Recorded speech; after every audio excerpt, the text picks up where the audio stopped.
আজ তুই আমাকে শিকলে বাঁধলি, তোর রক্তে আমার চাকা রাঙাবো।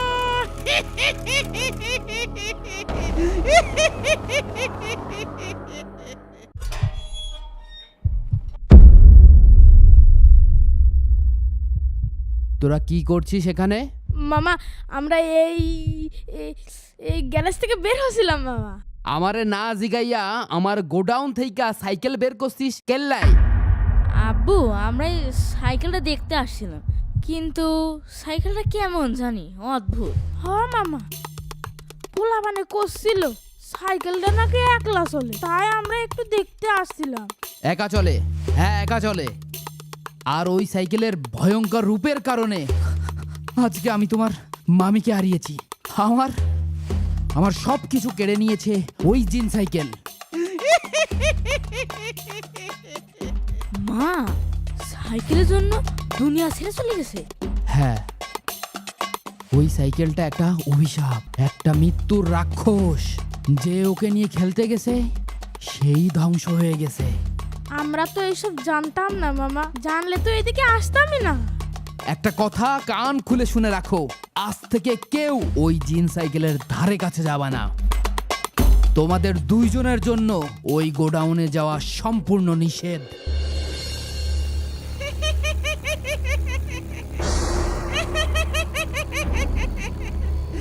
আর না, আর আমি এই আদরে বন্দি থাকবো না। আমি স্বাধীন হতে চাই, কেউ আমাকে আটকে রাখতে পারবে না। আমি প্রতিশোধ নেব, আমি প্রতিশোধ নেব।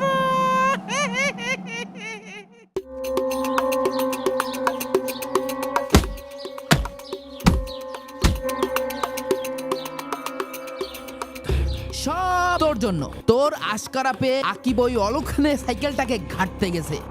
আমি কি করেছি? আকিব তো একা একাই। একটা কথাও বলবি না। তুই ওকে উচকানি না দিলে ওর এত সাহস হয় কি করে? ভাইজান, আপনি না জেনে শুনে রাহাতের উপর দোষ চাপাবেন না। আমার ছেলে আকিবই হয়তো বা কৌতূহল বশত। তুমি থামো। তোমার ছেলে কি দুধে ধোয়া তুলসী পাতা? আর তুমিই বা কেমন বাপ? ছেলের দিকে কোনো খেয়াল আছে? আব্বু আব্বু তুমি বিশ্বাস করো, আমি আকিবকে ওই ঘরে যেতে নিষেধ করেছিলাম। বারণ করেছিলি? তোর মাথা থেকেই তো যত সব শয়তানি বুদ্ধি আসে। ওই সাইকেলে যে একটা বদ আত্মা বন্দি, সেটা তুই জানিস না? ভাইজান আপনি শান্ত হন। যা হওয়ার তা তো হয়ে গেছে। আব্বু আমার কোনো দোষ নেই। এখনো বলছিস তোর দোষ নেই? তোর জন্য আজকে আমাদের বংশের উপর একটা বিপদ নেমে আসতো। আব্বু আমাকে এইবারের মতো মাফ করে দাও। এরপরে থেকে আমি আর ঘরের ধারে কাছেও যাব না। ভাইজান, আকিব রাহাত দুজনে তো বাচ্চা ছেলে, ওরা কি এত কিছু বোঝে নাকি? তুমি চুপ করো। তোমার আশ্রয় পেয়ে ছেলেটা বাদর হয়ে গেছে, আর এই বাদরের জন্য আজ আমার এই অবস্থা। ওদের যদি কিছু হয় তাহলে আমি তোমাকে ছাড়বো না কিন্তু ডালিম।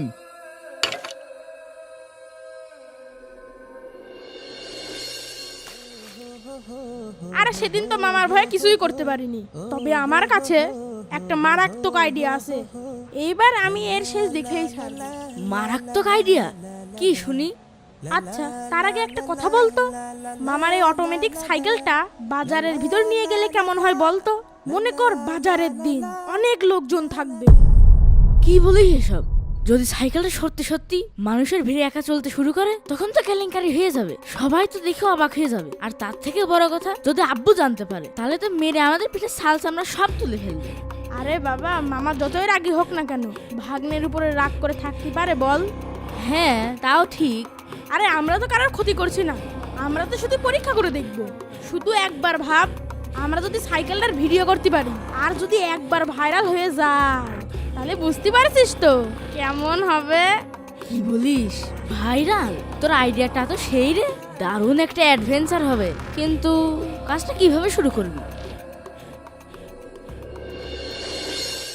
দাদু ভাইয়েরা, আজ আমি তোমাদের এক আজব সাইকেলের গল্প শোনাবো।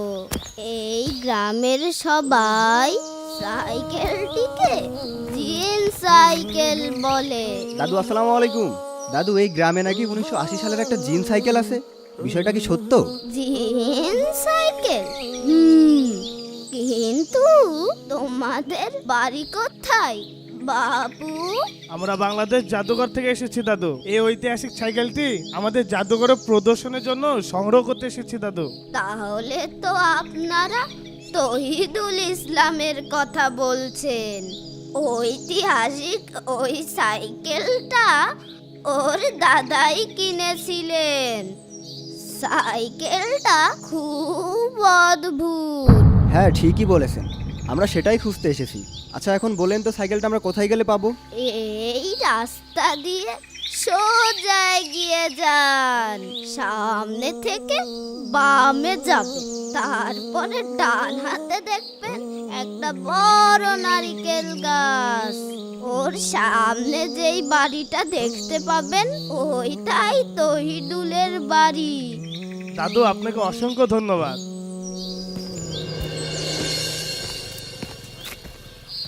আসসালামু আলাইকুম। বাসায় কেউ আছেন? আমরা বাংলাদেশ জাতীয় জাদুঘর থেকে এসেছি। ওয়ালাইকুম আসসালাম। জি বলুন, আপনাদের জন্য কি করতে পারি? আমাদের কাছে তথ্য আছে, আপনার সংগ্রহে বিশেষ একটি সাইকেল আছে যা এলাকায় জিন সাইকেল নামে পরিচিত। দেখিস, আব্বু কিছুতেই স্বীকার করবে না। আরে হ্যাঁ, সাইকেলের কথায় উঠলেই তো আমার মেজাজ খারাপ হয়ে যায়। জিন সাইকেল? আপনারা ভুল শুনেছেন, আমাদের কাছে এরকম কোনো কিছুই নেই। এগুলো মানুষের বানানো গুজব। আপনারা এখন আসতে পারেন। স্যার, আপনাদের মনে হয় কোথাও ভুল হচ্ছে। এমন কোনো সাইকেল তো এই বাড়িতেই নেই। দেখুন, আমরা সব খোঁজ খবর নিয়ে এসেছি। আপনার দাদার কেনা ওই সাইকেলটি প্রাচীন দিনের এক নিদর্শন। দেখুন, আপনাদের হয়তো জানা নেই, 100 বছরের পুরাতন অথবা ঐতিহ্যবাহী তাৎপর্যপূর্ণ কোনো বস্তু যদি আপনারা লুকিয়ে রাখেন, সেটি আইনত দণ্ডনীয় অপরাধ। এজন্য আপনাদের বিরুদ্ধে আইনি ব্যবস্থা হবে। আমরা চাই না বিষয়টা নিয়ে কোনো আইনি জটিলতা তৈরি হোক। আপনি যদি স্বেচ্ছায় সাইকেলটি আমাদের হাতে তুলে দেন তাহলে দেশের একটি গুরুত্বপূর্ণ ইতিহাস রক্ষা পাবে। আর যদি আপনারা অস্বীকার করেন তখন কিন্তু আমরা আদালত থেকে সার্চ ওয়ারেন্ট আনবো, তখন কিন্তু আপনারা বিপাকে পড়ে যাবেন। মামা যেই লোক, কোনোদিন এই সাইকেল বাড়িতে বের করবে না। ঠিকই বলেছিস, আমার বিশ্বাস আব্বু কোনো দিন স্বীকার করবে না। হ্যাঁ, আমার কাছে সেই সাইকেলটা আছে। আমার দাদা 1925 সালে ব্রিটিশদের কাছ থেকে এই সাইকেলটা কিনেছিল। তারপর আমার বাবা সেটা ব্যবহার করত। আমার বাবা মারা যাওয়ার আগে এই সাইকেলটা আমাকে দিয়ে গেছে, কিন্তু এই সাইকেলটার জন্য আমার জীবন অতৃষ্ট হয়ে গেছে। এই সাইকেলটার জন্য আমি আমার ওয়াইফকে হারিয়েছি। হ্যাঁ আব্বু, ওই সাইকেলটার জন্য আমি আমার মাকে হারিয়েছি। তুমি ওই সাইকেলটা জাদুঘরে পাঠিয়ে দাও। এই, তুই এইসব কি করছিস? সাইকেলটা তো জাদুঘরে নিয়ে যায়, তাহলে আমরা পরীক্ষা করবো কি দিয়ে? আমি এই অভিশপ্ত সাইকেল আমার বাড়িতে আর রাখতে চাই না। আপনারা যেহেতু এটিকে জাদুঘরে নিয়ে যেতে চান, তাহলে আজকে রাতের মধ্যেই নিয়ে যান। কষ্ট পাবেন না, আমরা আপনার অনুভূতি বুঝতে পারছি, কিন্তু আপনি দেশের জন্য একটি মহৎ কাজ করছেন, এজন্য আপনাকে অসংখ্য ধন্যবাদ।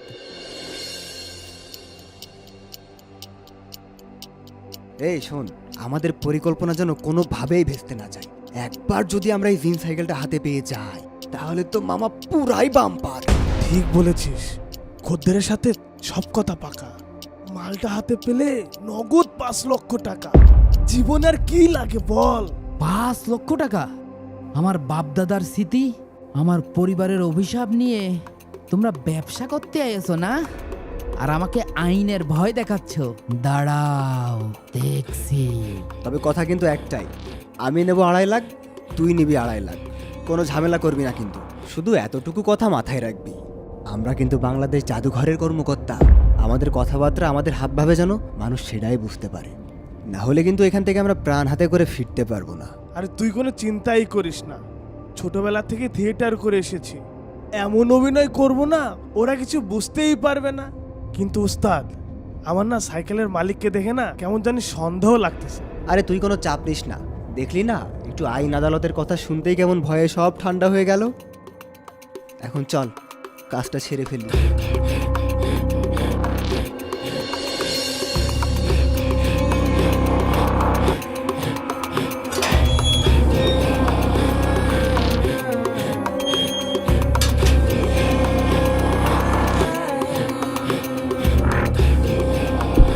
যাক, ওই সাইকেলের মালিকটা নিচেই আছে, ভালোই হয়েছে। ঠিকই বলেছিস, চল সাইকেলটা নিয়ে তাড়াতাড়ি কেটে পড়ি। এই তোরা কারা রে? আমার রাজ্যে কি করতে এসেছিস? কি রে, এ তো কথা বলছে। না না, ভয় পেলে চলবে না, সাহস নিয়ে কথা বলতে হবে। যে করে হোক এই সাইকেলটা এখান থেকে নিয়ে যেতেই হবে। আমরা বাংলাদেশ জাদুঘর থেকে এসেছি, তোকে এখান থেকে নিয়ে আমাদের জাদুঘরে বন্দি করতে এসেছি। তোদের লোভী চোখ আর চোরের মতো চেহারা দেখে তো মনে হচ্ছে না তোরা জাদুঘরের লোক। সত্যিটা বল। আরে বাস, জিন সাইকেল তো দেখি মানুষের মতো কথা বলে। উস্তাদ, একে তো 10 লক্ষ টাকায় বিক্রি করব। 10 লাখ তো কম হয়ে গেল রে, একে তো এর থেকেও দ্বিগুণ দামে বিক্রি করব। তাহলে এই মতলব বুঝতে পেরেছি। তোরা সরকারি কর্মকর্তা না, তোরা জাদুঘরের লোক না, তোরা হচ্ছিস দাগি চিটার। আমাকে বিক্রি করতে গেছিস। দাঁড়া দাঁড়া, তোদের আজ বিক্রির শখ মেটাচ্ছি। এই এই তুই কি করবি? হ্যাঁ, তুই সামান্য একটা সাইকেল হয়ে আমাদেরকে ভয় দেখাস? আমি কি করতে পারি জানিস? প্রথমে আমার স্যাম্পল দেখ। এই নে আমার উড়ন্ত লাঠি। কিরে, তোর মুখতে তো রক্ত বেরোচ্ছে। চল পালাই পালাই। এত তাড়াতাড়ি কোথায় যাস?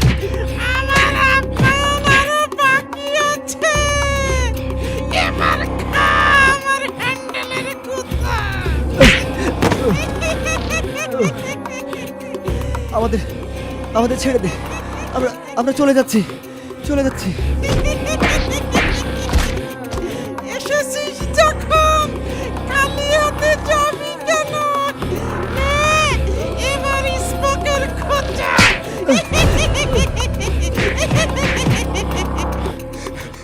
মাফ করে দে, আমাদের মাফ করে দে, আমরা আর আসবো না। আয়, কোথায় পালাচ্ছিস? আমাকে 10 লক্ষ টাকায় বিক্রি করবি না? আমাকে নিয়ে যা। আরে বাঁচতে চলে পালা, আয় আয়, পালা পালা পালা।